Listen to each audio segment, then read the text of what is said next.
ACB దాడులు, మొక్కుబడిగా సింగరేణి వేడుకలు, రాజంపేట బంద్, నెత్తిరోడిన రహదారులు. మరిన్ని విశేషాలను మన ఊరు మన వార్తల్లో చూద్దాం. సింగరేణి కాలరీస్ కంపెనీ లిమిటెడ్ 137వ వార్షికోత్సవ వేడుకలను కొత్తగూడెం సింగరేణి ప్రధాన కార్యాలయంలో నిర్వహించారు. సింగరేణి డైరెక్టర్లతో కలిసి పతాకావిష్కరణ చేశారు. Singareni Collieries director operations LV Suryanarayana అనంతరం ఉత్సవాల కేక్ కట్ చేశారు. సింగరేణి విజన్ 2030 లక్ష్యంగా ముందుకు సాగుతున్నట్లు ఆయన తెలిపారు. బొగ్గు ఉత్పత్తి రంగంలో ప్రత్యేకతను చాటుకున్న సింగరేణి ఉత్పత్తి పెంచేందుకు అధునాతన టెక్నాలజీని ప్రవేశపెట్టినట్లు ఆయన చెప్పారు. సింగరేణి ప్రపంచ స్థాయి సంస్థగా నిలబెట్టేందుకు ప్రణాళికలు సిద్ధం చేసినట్లు సూర్యనారాయణ పేర్కొన్నారు. గుర్తింపు సంఘం ఏఐటియుసి ప్రతినిధుల ఉత్సవాలను బహిష్కరించారు.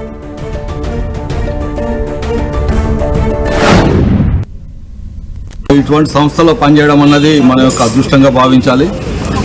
సో మొట్టమొదటిగా మనం సింగరేణిలో బొగ్గు ఉత్పత్తి చేయడం ప్రారంభించి తద్వారా మనం దేశానికి కావాల్సినటువంటి విద్యుత్ అవసరాలకు బొగ్గును సరఫరా చేయడం జరిగింది. పుట్టి విద్యుత్ సరఫరా సంస్థలకే కాకుండా మిగిలిన స్టీల్ కానీ మిగిలిన సంస్థలకు కూడా మనం సిమెంట్ ఇటువంటి రంగంలో కూడా మనం ఉత్పత్తిని పెంచడానికి బొగ్గును సరఫరా చేస్తున్నాము. మంచిర్యాల జిల్లాలో నిరసనల నడుమ సింగరేణి 137వ ఆవిర్భావ వేడుకలు నిర్వహించారు. శ్రీరాంపూర్ ఏరియా జీఎం కార్యాలయంలో ఆవిర్భావ దినోత్సవ వేడుకలను నల్ల బ్యాడ్జీలతో నిరసన వ్యక్తం చేశారు. అయితే ఈ వేడుకలకు అరకొరగా నిధులు విడుదల చేయడంపై తీవ్ర నిరసన వ్యక్తం చేశారు. సింగరేణి గుర్తింపు సంఘం నాయకులు గత వేడుకలకు ప్రభుత్వం 6 లక్షలు కేటాయించగా ఈసారి కేవలం 60,000 రూపాయలు మంజూరు చేయడంపై కార్మికులు అసంతృప్తి వ్యక్తం చేశారు. కాంగ్రెస్ ప్రభుత్వం సింగరేణి నిధుల్ని దుర్వినియోగం చేస్తుందని వారు ఆరోపణలు చేస్తున్నారు. యాజమాన్యం ఈ సంవత్సరం తీసుకున్న తప్పుడు నిర్ణయం వల్ల వాటికి రావాల్సిన నిధుల్లో కోత పెట్టి ఏదో పొదుపు చేస్తున్నామని ఈ సింగరేణి డేని సరిగ్గా జరగకుండా కేవలం జిఎం ఆఫీసులోనే జరపాలని సర్కులర్ ఇచ్చారు. గతంలో ఒక్కొక్క డివిజన్ కి 3-4 లక్షల రూపాయలు, 3,60,000, 3,70,000. సింగరేణి చరిత్రలో ఎంతో ప్రత్యేకత కలిగిన ఇల్లందులో 137వ ఆవిర్భావ వేడుకలు చేయకపోవడం పట్ల కార్మిక సంఘాలు అసంతృప్తి వ్యక్తం చేశాయి. ఏటా సింగరేణి క్రీడా మైదానంలో సాంస్కృతిక కార్యక్రమాలు, రంగురంగుల విద్యుత్ దీపాలతో వేడుకలు జరిపేవారు. ఈసారి ఇల్లందు జీఎం కార్యాలయం పరిధిలోనే నామమాత్రంగా మొక్కుబడిగానే నిర్వహిస్తుండటంపై స్థానికులు నిరుత్సాహానికి గురయ్యారు. సింగరేణి వేడుకలకు బడ్జెట్ లేదని ప్రభుత్వం చెప్పడం విడ్డూరంగా ఉందంటూ కార్మిక సంఘం నేతలు విమర్శలు చేశారు. తక్కువ సంఖ్యలో ఉన్న కార్మికులు కూడా ఉత్పత్తిని సాధించి ఈ సింగరేణిని ఇలా గణనీయంగా ఇలా భారతదేశంలో మరి తీసుకుపోవాలన్న ఉద్దేశంతో సాధించినటువంటి సింగరేణిని ఇవాళ వచ్చినటువంటి పాలకులు ఇవాళ ప్రైవేటైజేషన్ చేసుకుంటూ సింగరేణి సొమ్మును దారదత్తం చేసుకొని అనేక రకాలుగా ప్రభుత్వాలు చేయాల్సినటువంటి పనులన్నీ కూడా సింగరేణి సొమ్ముతోటే ఇవాళ చేసినటువంటి పరిస్థితి మనం చూస్తా ఉన్నాం. గత 10 సంవత్సరాల నుంచి చేసినటువంటి దాన్ని ఇప్పుడు వచ్చినటువంటి ప్రభుత్వం అదే సూచన ప్రాయంతో సింగరేణి ఉన్నటువంటి డబ్బును విచ్చలవిడిగా ఖర్చులు పెట్టి ఇలా సింగరేణి నష్టాలు. ఉపాధి హామీ పథకం పేరు మార్పుపై కరీంనగర్ లో వామపక్ష పార్టీలు వినూత్న నిరసన చేపట్టాయి. తట్టపారా పట్టుకుని నిరసన తెలిపారు. కేంద్ర ప్రభుత్వం ఉపాధి హామీ పథకాన్ని నిర్వీర్యం చేస్తుందంటూ వామపక్ష నేతలు విమర్శలు చేశారు. పేదలకు అండగా ఉన్న పథకం పేరు మార్చడాన్ని వారు తీవ్రంగా ఖండించారు. ఉపాధి హామీ పథకానికి బడ్జెట్ తగ్గించి కొత్త చట్టం తెచ్చారని, దీంతో పేదలు ఇబ్బందులకు గురవుతారని మండిపడ్డారు. గతంలో కేంద్రం 90% నిధులిచ్చేదని, ఇప్పుడు దానికి 60% తగ్గించి రాష్ట్రాలపై భారం వేశారంటూ ఆగ్రహాన్ని వ్యక్తం చేశారు.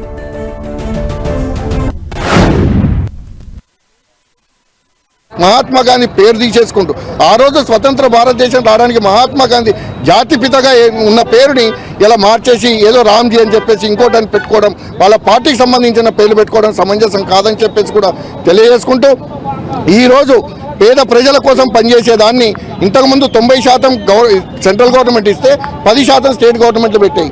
అట్లాంటిది ఇవాళ 40%, అదేవిధంగా 60% చేయడం. అంతేకాకుండా ఇవాళ పేద ప్రజలకు ఏ పనులు ఇస్తే వాళ్ళకి లాభం జరుగుద్ది, అదేవిధంగా స్టేట్కి లాభం జరుగుద్ది, ఊరికి లాభం జరుగుద్ది అని చెప్పేసి మెదక్ జిల్లా సంగాయిగూడ తండా వద్ద ఇసుక రిచ్ ని బీఆర్ఎస్ నేతలు సందర్శించారు. ఎలాంటి అనుమతులు లేకుండా మెదక్ నుంచి ఇసుకను అక్రమంగా బీదర్ హైదరాబాద్ కు తరలిస్తున్నారని ఎమ్మెల్యే సునీతా లక్ష్మారెడ్డి, మాజీ ఎమ్మెల్యే పద్మా దేవేందర్ రెడ్డి ఆరోపించారు. గత నెల రోజులుగా వేల టిప్పర్లతో ఇసుక దొంగ రవాణా జరుగుతున్నా అధికారులు స్పందించడం లేదన్నారు. వాగుల నుంచి ఇసుక తీయడం వల్ల రైతులకు తీవ్ర నష్టం జరుగుతుందని, దీనిపై జిల్లా కలెక్టర్ కు ఫిర్యాదు చేసినా ఎలాంటి స్పందన లేదన్నారు. ఇప్పటికైనా సంబంధిత అధికారులు స్పందించి అక్రమ ఇసుక రవాణాను అరికట్టాలని సునీతా లక్ష్మారెడ్డి డిమాండ్ చేశారు.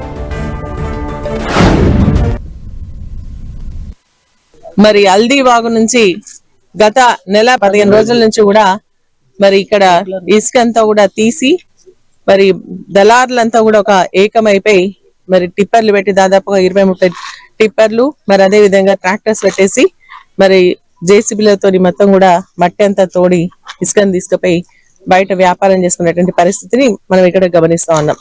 ఇక్కడ ఉన్నటువంటి మరి గ్రామానికి సంబంధించిన వాళ్ళు కానీ తాండానికి సంబంధించినటువంటి వాళ్ళు కానీ గత కొన్ని రోజుల నుంచి కూడా మా రోడ్డు మీదకి వెళ్ళి ఇవన్నీ పోతున్నాయి, మాకు ప్రమాదం ఉంది, మా ప్రాణాలకు ఇబ్బంది అయ్యేటువంటి పరిస్థితి ఉంది, ఇక్కడ మీరు ఈ ఇసుక ట్రాక్టర్లు ఇక్కడ నుంచి తీసుకోపోదు, టిప్పర్స్ తీసుకోపోదు అని చెప్పేసి ఆపి వాళ్ళని అడ్డుకుంటే మీ సంగతి చూస్తాం, లారీలు మీ మీదకి వెళ్ళి తీసుకోపోతామని చెప్పేసి బెదిరిస్తున్నటువంటి సందర్భం ఇక్కడ ఉన్నటువంటి గ్రామస్తులు చెప్పడం జరిగింది. అదే విధంగా ఎవరైనా ఫోన్ చేస్తే మరి అధికారులు కూడా స్పందించేటువంటి పరిస్థితి లేదు. పోలీస్ డిపార్ట్మెంట్ వాళ్ళకి ఒత్తాస పలుకుతా ఉంది. నెల 15 రోజులుగా ఇక్కడ ఇసుక దొంగ రవాణా జరుగుతూ ఉన్నది. ఇక్కడున్న అధికారులు, ఇక్కడున్న పోలీస్ డిపార్ట్మెంట్ కావచ్చు, టోటల్గా మరి ఇక్కడున్న శాసనసభ్యులు అదేవిధంగా కాంగ్రెస్ నాయకులకు ఒత్తాస పలుకుతూ మరి ఇక్కడ ఇసుకను హైదరాబాద్కు బీదర్ నగరాలకు కొట్టే విధంగా టిప్పర్ల ద్వారా వేల టిప్పర్లు ఇటాసులు పెట్టి రాత్రి టిప్పర్ల ద్వారా ఇక్కడ రోడ్డు ఖరాబ్ అయినా పట్టించుకోకుండా ఇక్కడ పంటలకు నీళ్లు నిలవకపోతే నష్టం జరుగుతుంది, పంటలకు నష్టం జరుగుతుంది, రైతులకు నష్టం జరుగుతుంది, ఇసుక పోతే అనే సోయి లేకుండా అనేక వేల టిప్పర్లు కూడా కొట్టి హైదరాబాద్ నగరానికి ఇసుక తరలిస్తూ ఉన్నారు. ఇక్కడ ఇందిరమ్మ ఇళ్లకు మాత్రం ఇసుకిస్తలేరు, ఇక్కడ గుడికో బడికో ఇసుకిస్తలేరు, ఇక్కడ ఎటువంటి గవర్నమెంట్ వర్క్స్ అయితే.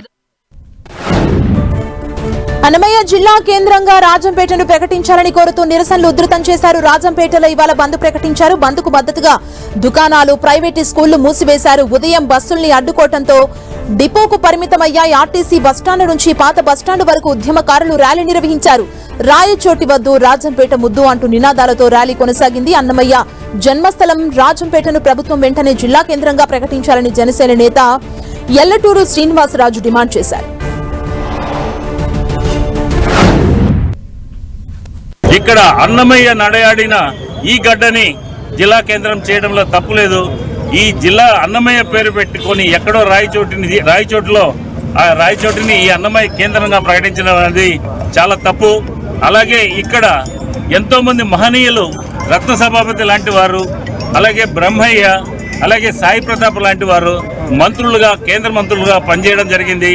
అటువంటి ప్రాంతాన్ని నిర్వీర్యం చేసేదానికి కొంతమంది కుటీల రాజకీయ నాయకులు పండిన పన్నాగంలో. విజయనగరం జిల్లా భోగాపురం సబ్ రిజిస్ట్రార్లుగా పనిచేస్తున్న పందిళ్లపల్లి రామకృష్ణ మరో 6 సహా సిబ్బంది ఇళ్లలో ఏసీబీ సోదాలు నిర్వహించింది. భోగాపురంలో ప్రైవేటు వ్యక్తి ఇంట్లో కూడా ఏసీబీ అధికారులు సోదాలు చేశారు.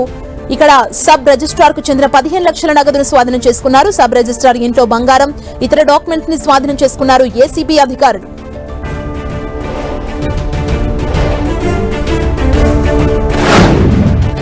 శ్రీ సత్యసాయి జిల్లా చిలమత్తరు సబ్ రిజిస్ట్రార్ కార్యాలయంపై ఏసీబీ దాడులు చేసింది. Sub registrar Prasad Babu, private ఉద్యోగి సోమశేఖర్ ఇంట్లో ఏసీబీ అధికారులు సోదాలు చేశారు. ఏకకాలంలో వీరిద్దరిపై ఇదివరకే ఏసీబీ కేసు నమోదు చేసింది.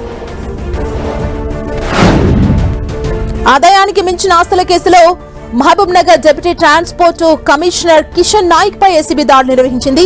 హైదరాబాద్, మహబూబ్ నగర్, రంగారెడ్డి జిల్లాల్లో ఆయనకు సంబంధించిన ఇళ్లతో పాటు 6 చోట్ల ఏకకాలంలో సోదాలు నిర్వహిస్తున్నారు. మొత్తం 12 బృందాలతో సోదాలు నిర్వహిస్తున్నట్లు ఏసీబీ అధికారులు తెలిపారు.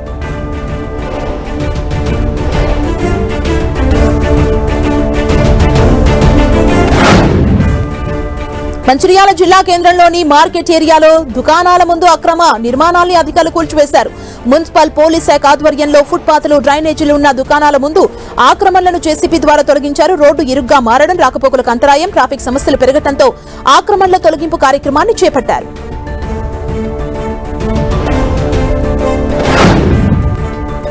గూడూరును ప్రతి ప్రత్యేక జిల్లాగా ప్రకటించాలని డిమాండ్ చేస్తూ గూడూరు జిల్లా కోర్టు న్యాయవాదులు విధులు బహిష్కరించారు. గూడూరును జిల్లా చేయాలంటూ న్యాయవాదులు నినాదాలు చేశారు. గూడూరును జిల్లా కేంద్రంగా ఏర్పాటు చేసేందుకు అన్ని విధాలు అనుకూలంగా ఉందన్నారు. సీఎం చంద్రబాబు, నారా లోకేష్ ఇచ్చిన మాటను నిలబెట్టుకోవాలని వారు కోరారు.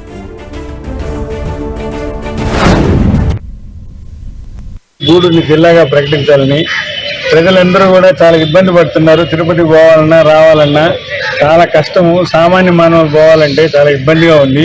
అందుకని అన్ని వసతులు ఉన్నాయి కాబట్టి గూడూరుని జిల్లాగా ప్రకటించి మా అందరి కోరికని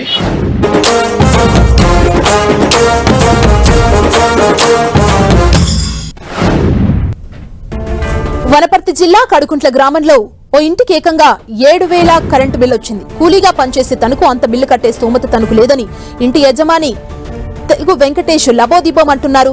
గతంలో ఎక్కువ బిల్లు వస్తుంటే పాత మీటర్ తొలగించి కొత్త మీటర్ పెండించాడు. 200 యూనిట్ల ఉచిత కరెంటు బిల్లుకు అర్హత ఉన్నా 7,000 బిల్లు రావడంపై వెంకటేష్ అవక్కయ్యాడు.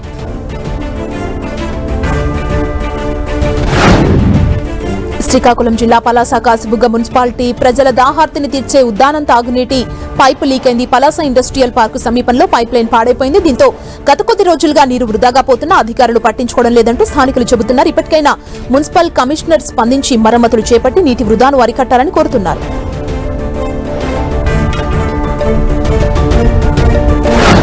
రోడ్డు ప్రమాదాలను నిరసిస్తూ రంగారెడ్డి జిల్లా హైదనగర్ లో జాతీయ రహదారిపై స్థానికులు ఆందోళన చేశారు. ఈ ప్రాంతంలో తరచూ రోడ్డు ప్రమాదాలు జరుగుతున్నాయని, పలువురు ప్రాణాలు కోల్పోతున్నారంటూ స్థానికులు ఆగ్రహం వ్యక్తం చేశారు. హైదరాబాద్ విజయవాడ హైవేపై ఫుటోర్ బ్రిడ్జిని నిర్మించాలని డిమాండ్ చేశారు. ఇది జాతీయ రహదారా, మృత్యు రహదారా అంటూ నినాదాలు చేశారు.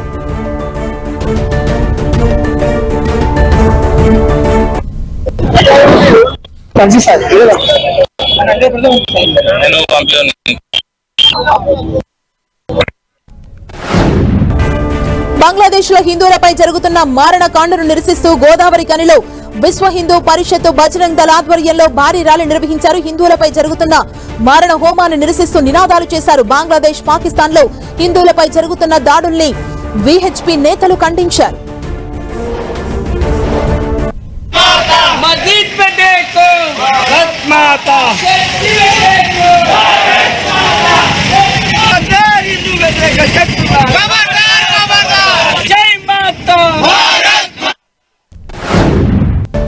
తెలంగాణ గవర్నర్ జిష్ణుదేవ్ వర్మ జోగులాంబ గద్వాల జిల్లాలో పర్యటించారు. అలంపూర్లోని అష్టాదశ శక్తిపీఠం జోగులాంబ దేవస్థానాన్ని సందర్శించారు. ఆలయంలో శ్రీ బాలా బ్రహ్మేశ్వర స్వామిని దర్శించుకుని అభిషేకం చేశారు. అనంతరం శ్రీ జోగులాంబ అమ్మవారికి విశిష్ట పూజలు చేశారు. ఆలయ మండపంలో వేద పండితులు గవర్నర్ కు పట్టు వస్త్రాలతో సత్కరించి ఆశీర్వదించారు. తిరుమలలో వీఐపీల సందడి కనిపించింది. ఏపీ తెలంగాణ మంత్రులు శ్రీవారిని దర్శించుకున్నారు. ఏపీ మంత్రులు అనిత, ఆనం రామనారాయణ రెడ్డి, అనగాని సత్యప్రసాద్, తెలంగాణ మంత్రులు దామోదర రాజనరసింహ, వివేక్, మాజీ కేంద్ర మంత్రి స్మృతి ఇరానీ, సుప్రీంకోర్టు న్యాయమూర్తి జస్టిస్ ప్రశాంత్ కుమార్ మిశ్రా శ్రీవారిని దర్శించుకున్నారు. రేపు మేడారంలో సమ్మక్క సారలమ్మ దర్శనాలు ఉండవు. అమ్మవారి దర్శనాలను రేపు ఒక్కరోజు నిలిపివేస్తున్నట్లు పూజారుల సంఘం అధ్యక్షుడు సిద్ధబోయిన జగ్గారావు ప్రకటించారు. గోవిందరాజు, పగిడిద్దరాజుల గద్దెల ప్రతిష్టాపన కార్యక్రమాలతో పాటు గద్దెల విస్తరణ పనులు చేపట్టారు. దీంతో దర్శనాలు నిలిపివేశారు.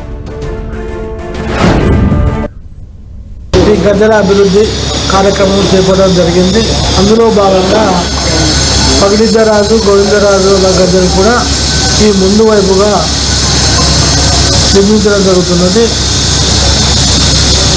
దాని ప్రకారంగా బుధవారం రోజున పూజా కార్యక్రమాలు గోవిందరాజులు, పవిత్రరాజుల పూజా కార్యక్రమాలు జరుగుతాయి. కనుక భక్తులకు విజ్ఞప్తి చేయడం ఏమనగా రేపు బుధవారం రోజున ఉదయం 9 గంటల నుండి 2 గంటల వరకు ఎవరు కూడా దర్శనానికి. తాడేపల్లిగూడెం పురపాలక సంఘం కార్యాలయంలో సెమీ క్రిస్మస్ వేడుకలు నిర్వహించారు. ఈ వేడుకలకు ముఖ్య అతిథిగా హాజరయ్యారు ప్రభుత్వ విప్ బొలిశెట్టి శ్రీనివాస్. ఈ సందర్భంగా క్రిస్మస్ కేక్ కట్ చేసి అందరికీ క్రిస్మస్ శుభాకాంక్షలు తెలిపారు. ఈ కార్యక్రమంలో రెవెన్యూ, పురపాలక అధికారులు, సిబ్బంది పాల్గొన్నారు.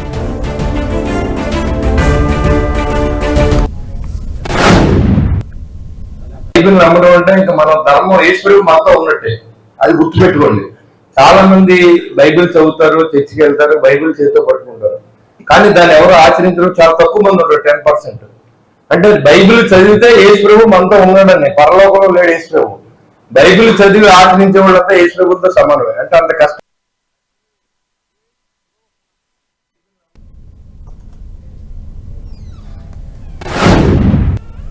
ఇవి మన ఊరు మన వార్తలు. మరిన్ని అప్డేట్స్ కోసం చూస్తూనే ఉండండి. టెన్షన్